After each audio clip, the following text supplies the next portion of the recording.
of applause. Okay, and Michael, I believe you're going to be using the headset, so I'm going to turn this off and hand this off to you. I'm going to be giving a talk today on building contextual systems. So as Logan was sharing, I'm going to be talking about the distinction between the physical and the cognitive architectures of the future-proof creator, which we could maybe also call the intelligent operator. It's kind of, those two terms are kind of coupled for me, and they're going to be connected during my talk today. So first, I'm going to share just a brief background on myself, so you have an idea of my story and kind of where I'm coming from. I design systems for transformation across healing and business. This is me as a kid. I'm also into music a lot. I just started my path as a DJ last year, so that's been fun. This is me and my girlfriend, Gabrielle, who's here today. She's at the back as well at our booth. This is us facilitating together with one of my business's legacy journeys, which I'll share a little bit about in a moment. So I studied cognitive systems at UBC, so that's basically a combination of psychology, computer science, philosophy, and linguistics. So these are kind of the four domains that I spent a lot of time researching and studying, and that kind of supplement and influence my worldview. And I'd say I specialized more so in psychology and philosophy, but I had a decent background in the other two as well. So right now, this is my current kind of infrastructure, the projects that I'm working on. As Logan mentioned, I started a company called The Flying Sage about 5 or 6 years ago now. We've hosted 600 in-person events in Vancouver, as well as other cities around the world. And so the focus of The Flying Sage is mostly on breathwork, psychedelics, sound, and movement. And so it's a wellness community that supports a lot of different modalities and helping people become acquainted with those. Underneath that is Legacy Journeys, which is my retreat business and private practice. So I've been a psychedelic guide for about 4.5 years now. And so that's where I work with my partner to offer transformative journeys in retreats and private sessions. And we've also got Kana Garden too, which is what you can learn more about the back there. Kana is a beautiful South African plant medicine that we're importing from South Africa and sharing here in Canada. So that's kind of like the healing ecosystem that I work on and have been operating now for about 4 to 5 years. Reclaimer is a new organization that I started last year, which was kind of born out of a cohort program that I ran, which I'll tell you more about in a little bit here. This is a picture from one of the events that we hosted. We do like an epic New Year's party every year called Emergence. And this is also the direction that I'm taking with the Flying Sage. You guys can't really see it right now, but we're also I'm building a platform for the Flying Sage to connect people to facilitators and to venues and also to events that all connect in this transformative healing space. So today I want to talk to you about this kind of core thesis, which is I believe that the next advantage does not belong to the person with the most tools, it belongs to the person with the clearest context. And so today I'm going to be talking to you a lot about context architecture. The new scarcity, I believe, is obviously no longer the products that we can create necessarily. AI has now afforded us the ability to basically have unlimited output, whether it's generative AI creating images or video or now software with vibe coding. Like, it's really easy to create things comparatively. I'm going to introduce this term, the intelligent operator. And so the intelligent operator designs systems so that AI can extend agency instead of eroding it. And this is something that I wanted to introduce. Again, the idea of the intelligent operator, I kind of see in my mind as similar to the idea of a future-proof creator. And in the world of a kind of one-person business, I feel like the term operator itself kind of has a new definition. Because I think a lot of people, when they think operator, they think of someone that's kind of stuck in the management of the business. But I think AI is now actually allowing solopreneurs to step in and be operators that don't necessarily have to be too stuck in the weeds. And so the definition of an operator is changing. And so I don't necessarily think that intelligent operators are the power users of a lot of these new tools, but they're kind of people that are designing both their cognitive architecture and their physical architecture. And so that's kind of the basis of today's talk. So I'm going to be talking about 2 different architectures. We've got the physical, which is going to be tools. So we're talking about memory, agents, workflows, the infrastructure that basically holds all of the intelligence together outside of our skull. And then we're going to dive into the cognitive architecture too. So this is discernment, taste, purpose, this interior architecture of the modern future-proof creator. So starting with physical architecture, I want to share an interesting hypothesis with you guys. So I learned this in cognitive systems back when I was in university. It's called the extended mind hypothesis. And it was developed by a cognitive scientist named Andy Clark and a philosopher named David Chalmers. David Chalmers is known for coining the term the hard problem of consciousness. If anyone's interested in consciousness studies, it's just the idea of like, why do we even have a subjective experience at all? And so they actually came up with this interesting hypothesis called the extended mind. And it basically argues that our mind is extended into the tools that we use. And so cognition actually doesn't just happen inside our skull, it actually happens outside in the environment that we exist in. And so there's an interesting thought experiment that they created where they had these two people. Inga was a woman who's relatively healthy human being, and she, basically she wanted to figure out how to get from her house to the cafe. And for her to do that, she just uses her mental model, like a lot of you guys probably do. You have an idea of where you are, where you want to go, and so you take the route to get there. Otto, on the other hand, is a gentleman that had some sort of amnesia. So he wasn't actually able to remember those directions like a normal person would. And he relied on a journal to basically get him from point A to point B. And the point that this thought experiment was supposed to illustrate is that under the extended mind hypothesis, both of these people's cognition is very similar. They're actually performing the same function, but this person's obviously relying on an external tool to achieve the type of cognition that the other person has. And so the notebook itself qualifies as an extended tool because it's constantly and immediately accessible, and it's automatically endorsed by Otto. And so this hypothesis and this kind of thought experiment is meant to illustrate that our tools become part of how we remember, and they actively shape our cognition. And so you probably can get a sense of where I'm going to go with this. A journal is a very basic tool, right? And then we've got our iPhones, and then now we have AI coming on the scene, which is an entirely different type of tool. And so I want to talk to you a little bit about why I think that's the case. So a lot of you are probably familiar with maybe the emotion that's evoked by looking at this sort of image. How many people here have at some point felt that their relationship with social media or their phone is unhealthy? Just take a look around for a second. That's pretty much every single person here. That's crazy. And I think it's really important to sit with that reality, because that's only probably going to continue to get worse, or it's going to become more difficult for us to parse that sort of relationship with technology as we start to become more embedded with it. So if we think about a journal, it's a tool that stores thought. Think about an iPhone. It's a more advanced tool. It accelerates work. Obviously, it does many other things. But AI is unique, right? So AI actually participates in cognition in a way that I feel like these other tools don't. And so I feel like AI is a tool that takes the extended mind hypothesis and actually extends it even further in a really interesting and novel way. Because AI can basically interpret, it can also synthesize, generate, and decide, and execute, where a lot of these other tools don't necessarily have that capability. And so I want to talk a little bit about how these tools shape cognition. So the question is obviously not, do they affect cognition? I'm sure all of you in the room can agree, without knowing about that hypothesis and the thought experiment, that it's obvious that our tools affect our thinking. So the question really is, what kind of cognition are our tools producing? And this is going to be something that I'm going to revisit in the second section of this talk when we talk about the cognitive architecture. So kind of building on this, our tools are no longer passive containers, right? Like back in the day, a lot of tools kind of sat as that, right? Like if you think about a journal itself, that's kind of in a lot of ways what it is. But really, with the advances of AI, they're really becoming cognitive collaborators. Is anyone familiar with this guy, Tiago Forte? He developed some really interesting concepts. He developed the power method, but he also developed the idea of a second brain. So a lot of you are probably familiar with the concept of a second brain. He was the one that technically coined that term.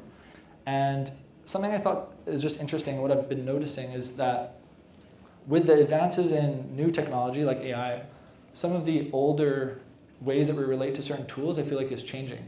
And so this idea of a second brain, to me, it actually doesn't really maybe resonate as much as like an analogy. I really feel like the second brain was really a second skull.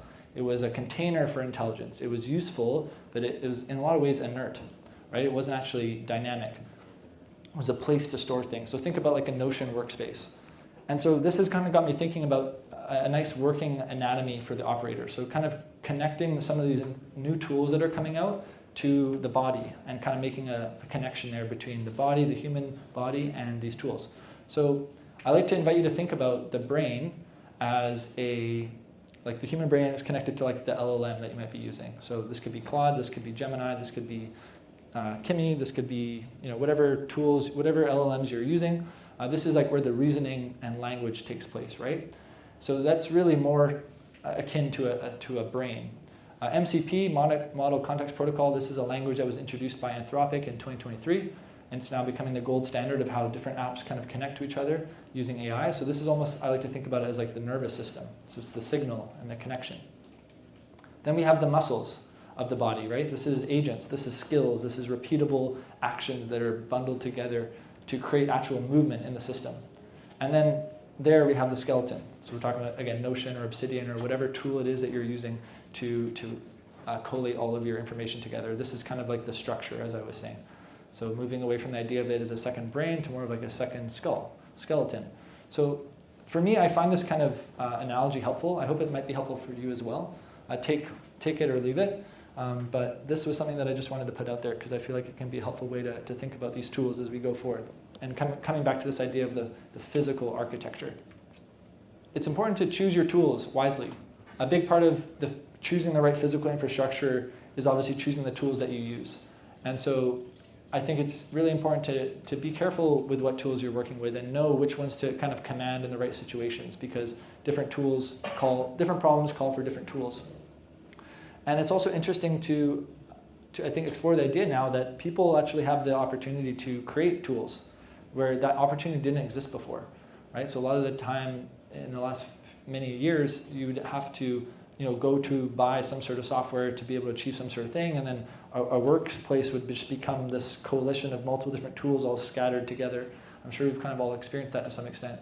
But now with the advent of some of these different tools, we're actually able to create different experiences and tools for ourselves, right? So we can actually go and build something instead of buy. And I think that's becoming a really interesting question now for the modern operator is, do we build, do we buy, or do we adapt? And so the future-proof creator is the one that can strike, I think, the balance between understanding when to choose the right path there. Because it's not necessarily always an easy decision, but it is becoming easier to be able to do that. So now we're going to get a little bit more into context architecture. So context we can define as the full environment that the model can see and act within. And most people think AI performance comes from really good prompts, but I'd argue that while that is important, it's becoming even more important to have the right kind of architecture with context. And so it's almost like a deeper unlock. It allows you to not have to explain yourself as much to the system that you're building. And so I want to share two different frameworks with you today around how to think about context architecture. One of the first ones is more personal and kind of information related, and the second one is more tool related, tool focused. So here's one framework to think about context. So you've got 4 different layers: your personal context, business, task, and tool. And all together they kind of form this single operating picture. So your personal context, this is like your values, your preferences, your goals, your voice, maybe your personal brand. These are the ways that you wish, the way that your system would like to understand you as a person and your preferences. Next is your business context or businesses, depending on how many businesses you're working on. This is where you store your offers, your clients, information about your clients, systems, SOPs, CRM, finances. This is the information about your business itself. Then we have task context. So this is what needs to be done right now, what success looks like, and what inputs are available. And so this gets more down into, especially when you're building skills, understanding like how you want a certain task to be completed, in what way, what does success look like. And then finally, tool context, like what are the tools that your system has access to, right? And how are they being accessed? So altogether, these 4 layers to me form a really good foundation to think about some of the physical architecture for your systems. This is another diagram that's a bit different, so it's another way to think about context architecture. This is from a guy named Eric at Logitech.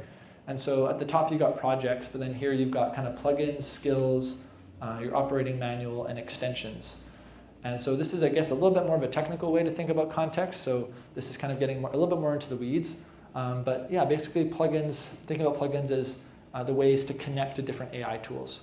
And skills is kind of these repeatable procedures that you can define and create. The operating manuals is another layer there, telling AI how you want it to behave. And then finally, the extensions, which kind of expand the environment that your AI can act on. And so if you come back to that body metaphor again, for anyone that found that helpful, I feel like there's a connection here that we can make as well to the body metaphor. So plugins are almost like the senses in the hands. Skills are kind of like the muscle memory. And then the operating manual is like the constitution or the DNA of the system. And then extensions are like the prosthetics or specialized limbs that you can kind of add.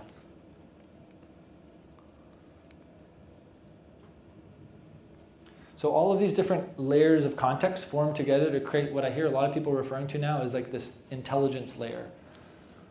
And as we were talking about before, your brain before was the integration layer. When you had all these different tools, you as a human being had to kind of connect them all together to kind of get a big picture of the system. But now that is being extended into the tools that we're using in a really interesting way. And so tools, your tools can basically read across different apps, different applications, different softwares. It can route work, it can remember, it can coordinate. And this is really the key difference between a bunch of different tools randomly stitched together in an actual operating system. This also connects to this idea of being AI native, which I think is an interesting concept. Being AI native, I think, could mean having an integrated intelligence layer, right? So whether you do that from the start of building your business or it's something that you're integrating after having built your business already, I think I see and hear a lot of organizations that are working towards building this and understanding what this means. And so I think in the architecture that I shared with you just now is one helpful tool to be able to piece together that definition for yourself and figure out what that means for you and your business. So I want to take a little look under the hood now with some of these tools that we've been talking about, introduce a few more terms that might be helpful in terms of like analogies for the body. So AI systems, they only work with certain context windows, right? They don't work. You have to really be careful about the type of context that you give them. They don't work with unlimited context. And so there's this idea of the context window, which I think is aptly correlated with working memory in the human brain. And like this knowledge base is aptly related to the long-term memory of a system. And then finally, retrieval can be thought of as connecting to kind of remembering things at the right moment. And so this is a vocabulary of cognition that you can apply to your tech stack. One small important note to think about when we're talking about physical architecture as well, I won't spend too much time talking about this, but is the difference between local and cloud-based architecture. So most people, when you're working with cloud or OpenAI, ChatGPT, like you're obviously working in the cloud, you're working with servers overseas or wherever, and you're basically, you're using these companies' systems, but it's not something that is stored locally, whereas you can also get local models installed. You got a picture here of a Mac Mini. Some people are using that. You can use a variety of different tools to install these systems. But it's important to just understand maybe the difference between this as you're building your infrastructure. A lot of you, if you have a strong background in software, this will kind of come naturally to you. But I hope that for those of you that are kind of new to the software, this is something that it will be helpful to think about. Because basically, as your AI becomes more embedded in the context of your organization, it becomes more important to be sensitive to where you're building the AI itself, like where it's being stored. There's different trade-offs, right? So there's convenience, obviously that matters, and that's why it's very convenient to be able to have a big company like Anthropic provide the intelligence for your organization. But also sovereignty and privacy matter too. So depending on where you're at in your business and what type of data you work with, it's really important that you're thinking about this.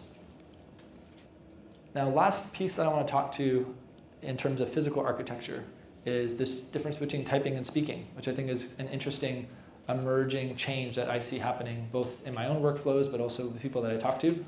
So I don't know about you, but I've had a laptop since I was pretty young, and I grew up like learning how to use laptops. And for the majority of my life, I've always had to type things, and I think that's the case for most people. And typing is high friction cognition, so that can be a good or a bad thing. It depends what you're trying to do. But for most of us, it's just been the default, right? So the thought is kind of filtered, edited, and slowed by the fact that we have to actually use our thumbs to actually type things. And so this can actually be really great for some writers. Some people prefer writing on pen and paper for the same reason. Like I would say writing with your, like handwriting is obviously like the farthest end of that. So it's like the highest friction cognition because you're actually needing to really think about what you're writing before you write it. And I don't know about you, but I have a journaling practice. And actually that's one of the things I love about journaling is that, as opposed to typing, is that it actually allows you to, it changes the way that your thoughts are formulated, and it changes the way that they actually end up coming out. But on the other end, now we have these really incredible tools that allow us to speak more fluidly to our systems. So this is basically where we're allowed to speak in a way that's closer to raw thought. And so the system catches what was actually in your head before you tidied it up.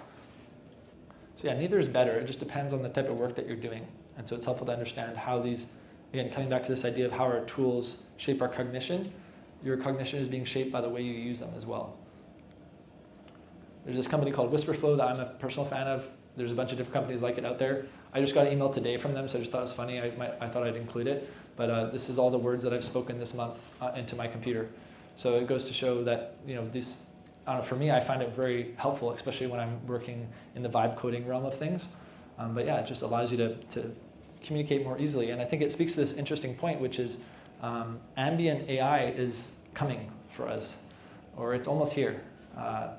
So this idea that AI and intelligence is going to be kind of surrounded in our environment, and we've kind of been stepping along that path for a while now with like smart devices, right? Like you have like your fridge that like knows how you like your milk or whatever, and then you've got different devices that can kind of listen to your environment.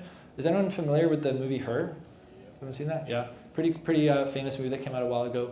It's just interesting. I feel like connection to make between that and this company I/O, which Sam Altman recently purchased, I believe, or collaborated with Johnny Ive, who's one of the previous, I think, product heads at Apple.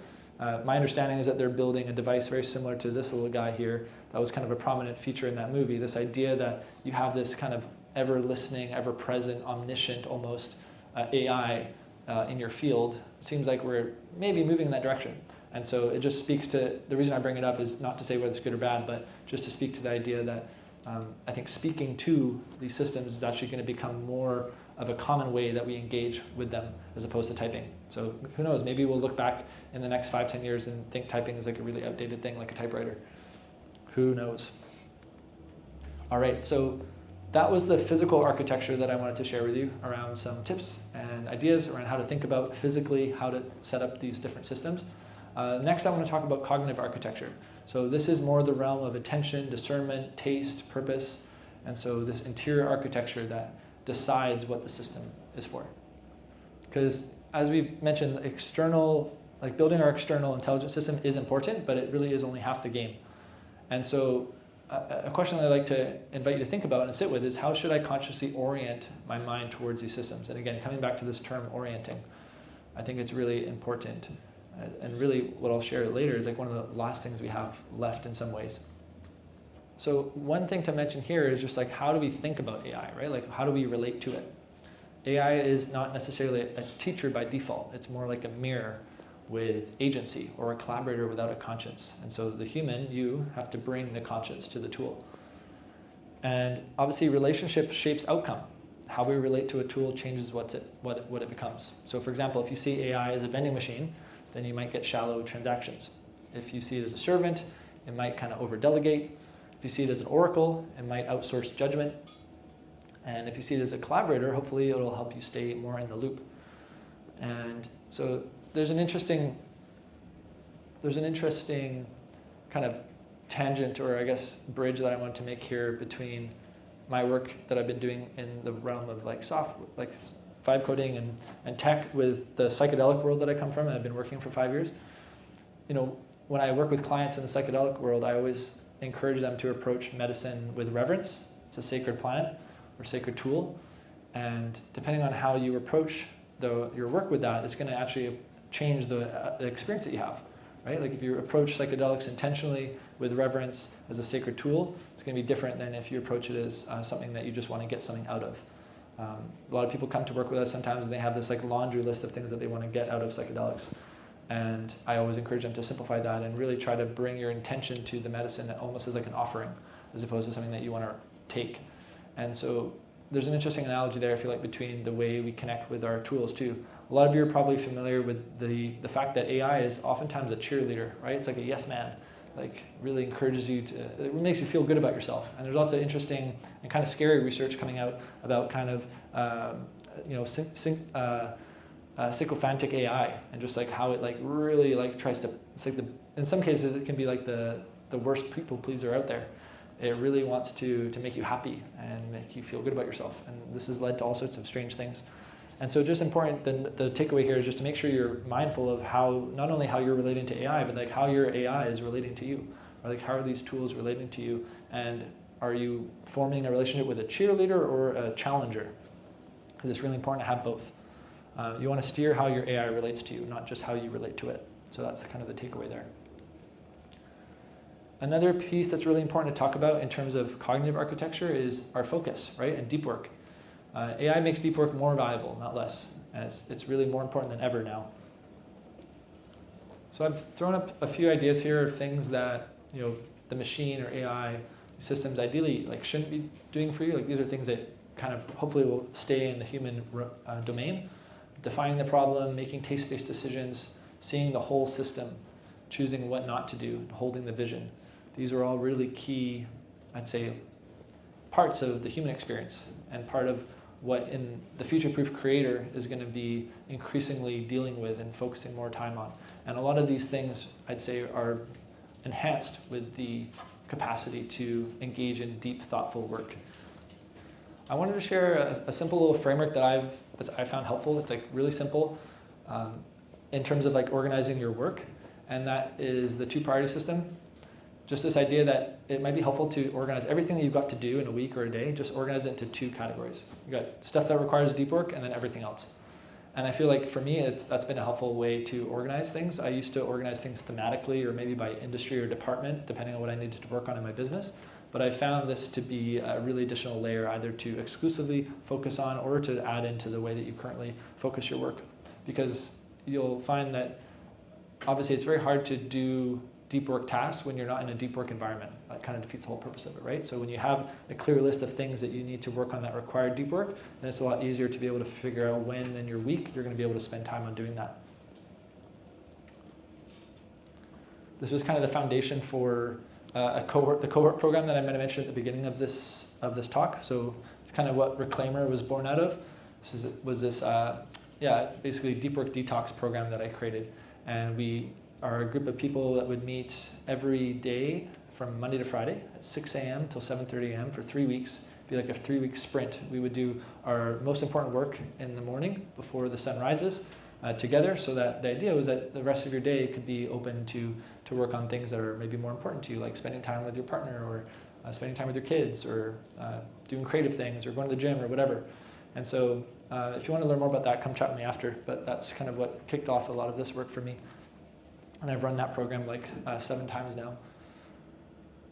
So another thing that I found interesting is that I wanted to share was about context switching. And so just as deep work is so important, I've also noticing this interesting trend where the AI tools, especially if you're in the vibe coding arena or even if you're developing software, I assume in a lot of areas that you guys are probably, even in the writing area domain as well to some extent, these tools almost promote context switching. Right? And so I think it's helpful to distinguish between different types of context switching. There's reactive switching, which definitely fragments attention. So this is maybe when you have multiple different apps open, there's people message you on Slack, and there's people message you on WhatsApp, and you're trying to get your work done, but you have all these different bombarding notifications hitting you from every which direction. But then there's also intentional switching, which I believe is actually a really useful, important skill to be developing for the future-proof creator in coordinating systems. So this is more intentional switching of your focus. And I think trying to figure out what the difference between those is and finding that balance is going to be a really important skill for us to develop. There's almost there's 2 modes. There's monk mode and conductor mode. And that's kind of one way that I like to think about these 2 different areas. You guys probably can't really see those images too well, but there's a guy here on his laptop kind of in monk mode, and then there's a person there conducting a bunch of computers. And I'm just finding that there's an interesting balance between these 2 ways of working, right? It's almost, you need both, and both are really important. And I think the conductor mode is something that's going to be even more helpful and important as we're moving into the future here. All right. Another helpful framework when we're thinking about the cognitive architecture is just the concept of systems thinking. And so systems thinking kind of has 3 kind of main parts to it. So there's first is kind of seeing the whole. So seeing the whole picture, right? This is a really helpful thing to be able to do. So prioritizing the big picture over isolated pieces. Acknowledging that the whole is often greater than the sum of the parts. The second is relationships and interconnection. So really paying attention to the different connections between different parts of the system. And then the third is feedback loops. So actions do not just have one-way consequences. They often create continuous circular loops. So a decision can loop back to either reinforce the current behavior or it can balance it out. And so systems thinking is also a very useful framework to add into your toolkit. And kind of in relation to that, there's 3 questions that the operator never stops asking. What inputs create this output? What process repeats? And what feedback loop improves it? These 3 questions, I think, are something that should be stowed away and can really help when you're deciding what to build and why you're building it. Now, even though I have a bit of a background in computer science, I am new to the world of software development, and I've only really dove through it through this lens of vibe coding, which for me has been really incredible. I found it really, it's opened up a lot of doors and possibilities for what I've been able to create as a solopreneur. Been able to build software for the Flying Sage, like I think I mentioned, a directory, events directory, and a bunch of back-end architecture that I wouldn't have had before. And all this was greatly enhanced by my ability to think in these ways, in systems thinking. Describing a system clearly enough that the machine can easily build it for you. I really think that is at the core of what vibe coding really is. And so if you're interested and you're stepping more into that world, I think if you haven't come across systems thinking before, it's definitely a very helpful lens to use. These are just some additional 4 questions that I wanted to share, which can be helpful to frame what it is that you want to build. So what should exist? Who is it for? What should it help them do? And then most importantly, what must remain human? This is, in a large sense, the main question that I'm seeking to answer and to share information around with Reclaimer. The idea with Reclaimer in itself is to reclaim our humanity. And so I really believe that technology can take us away from that, but at the same time it has the amazing potential, especially AI, to allow us to free up our time and freedom to be able to work on the things that actually matter most to us, again, which might not necessarily have to do with our work. In fact, I think once we get to the end of this, like, really the question, what do I build, is one of the last questions to answer. When AI can help you build almost anything, the last question is, what do I build? And that's, I think, a really interesting question that I feel like we're seeking to answer together here at the summit in a lot of ways. And I don't really think this is a technical question, right? This is like a spiritual question. And so it's where I feel like things like mindfulness, prayer, meditation, walking, journaling, silence are really critical to be able to move us forward and into a focused sense of direction and building time away from the machine. These are, I think, some of the most important practices that we can engage in to help support us in deciding what it is that we actually want to build and why it should be built in the first place. Yeah, the future will be shaped by people who build intelligent systems around a deeply human center. I truly believe that is, when we're talking about the Future Proof Creator Summit, and that's where we're at, why we're here. What does the future look like, and what are creators going to be building?